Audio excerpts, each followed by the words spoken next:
इसको chocolate cake चाहिए।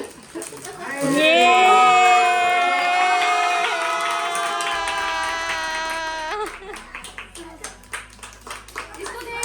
ये लो पकड़ दी। किस करो।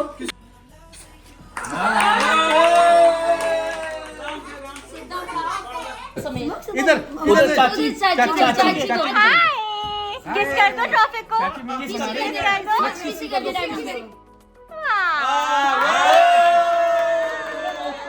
कमाल करती ये।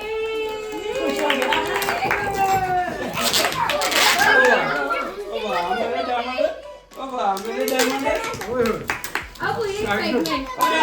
हैप्पी बर्थडे कांग्रेचुलेशंस वाली हैप्पी ने। और समक्ष डायमंड बन गया खुशी कितने लिखी है ठीक है आगे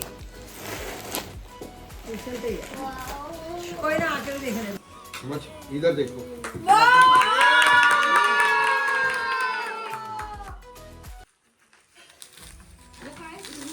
नबी ट्रॉफी है हां सर्टिफिकेट ये मेरे सर्टिफिकेट ये रहा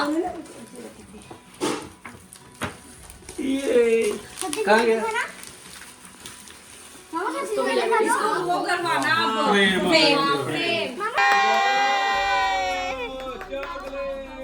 वो है वो ये बैज है ये बैज है जो बैच लगा लो मेडल पे बैच लगा इधर देखो हां ये ब्लू बेरी मिलेगी ले ले ब्लू बेरी आ फड़ो राज ही ना आ फड़ो चलो चलो आ फोटो खिंचाओ बस ओ सीधी करो सीधा करो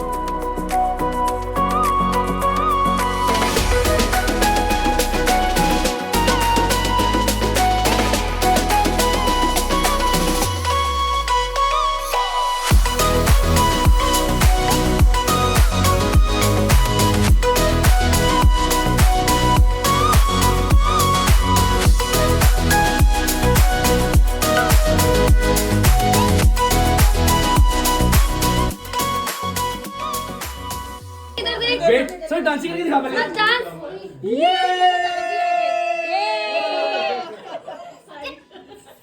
एक्साइटमेंट देख लो